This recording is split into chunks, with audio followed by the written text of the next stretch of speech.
Fact-checking Trump's Buy America strategy of avoiding tariffs. CNN, in attempting to justify his decision to raise tariffs on hundreds of billions of dollars of Chinese imports into the U.S., President Donald Trump has suggested that paying the tariffs is a voluntary decision by U.S. consumers and businesses, and that the best way to avoid them is not to buy Chinese-made products. In other words, just buy American, Trump argues. On Monday, Trump tweeted, "There is no reason for the U.S. consumer to pay the tariffs, and that they can be completely avoided if you buy from a non-tariffed country, or you buy the product inside the USA, the best idea. That's zero tariffs." Facts first, most of the Chinese products subject to tariffs simply aren't made in the U.S., including apparel and electronic components. For those few items where there is an American-made alternative, there is also the problem of scalability. U.S. companies simply lack the capacity to create the number of products that come from China. In that regard, Trump's suggestion that there is no reason for the U.S. consumer to pay the tariffs is false. "That's misguided," said Greg Dacko, chief U.S. economist at Oxford Economics, on Monday of Trump's notion that U.S. companies can produce the same products at the same scale as China. "The type of imports that we bring in from China and the scale of the imports, make substitution, at least immediate substitution, nearly impossible. Part of the problem is that the U.S. no longer has the manufacturing base it once did." According to Robert E. Scott, senior economist at the Economic Policy Institute, over the past 2 decades, the U.S. has lost roughly a third of its manufacturing capacity, as more than 90,000 factories have closed and 5 million manufacturing jobs have been lost. "Entire industries no longer exist in this country," said Scott. "So it's false to suggest we can just buy American instead of paying tariffs." Dacko pointed to apparel, semiconductors, and electronics including laptops and cell phones as prime examples of products whose production could not easily be shifted to the U.S.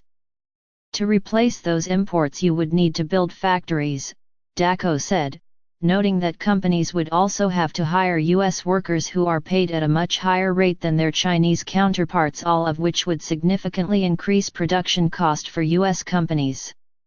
"It would take at least a couple of years, and would not be profitable," said Dacko. Over the weekend, the Trump administration put a 25% tariff on 6,000 items imported from China, totaling $200 billion in value. On Monday afternoon, the Office of the U.S. Trade Representative announced it was starting the process of extending the 25% tariff onto the remaining $300 billion of Chinese imports into the U.S.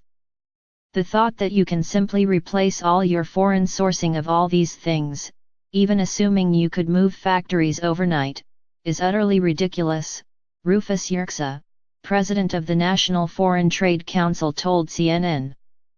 Yerxa also noted that U.S. employment is near full capacity, and so the U.S. wouldn't have the labor force necessary for the production of these goods, even if the infrastructure existed. "When it comes to clothing, textiles and other low-value added products," Yerxa said, "those are jobs that always throughout history have migrated to relatively less developed, more labor-intensive regions." He noted too that the U.S. no longer has the infrastructure to produce many of those products. David French, the senior vice president of government relations at the National Retail Federation, told CNN that the main reasons many of these items are produced in China is that China has the capacity, logistics, and labor force. Other countries, French noted, are not as well suited for many of these products as China is, due in large part for the deep water ports and existing infrastructure China has built. "It will take a long time to replace the capacity China has," French said. While some U.S. companies are working to bring their supply chains back the United States, French notes, by and large, there are less costly places to produce. Many countries that the U.S. could look to for these products are not as efficient as China, so the cost for these goods would still increase, according to French. And while Trump's advice for avoiding tariffs seemed largely aimed at consumers, U.S. companies are also stuck paying higher prices for imports. Among the industries most exposed to the president's trade war with China is the U.S. chemical sector. There, the impact is twofold. Not only are chemical companies stuck paying tariffs on many specialty chemicals imported from China, since no American-made alternatives exist, they have also been hit by China's retaliatory tariffs, limiting their access to what has been a lucrative export market. Many raw materials integral to the U.S. chemical industry now fall under Trump's tariffs and are unavailable outside of China, according to Jennifer Abril, president of the Society of Chemical Manufacturers and Affiliates. According to an October report by the industry trade group American Chemistry Council, China's retaliatory tariffs on $11 billion in U.S. chemicals and plastics exports put nearly 55,000 American jobs and $18 billion in domestic activity at risk.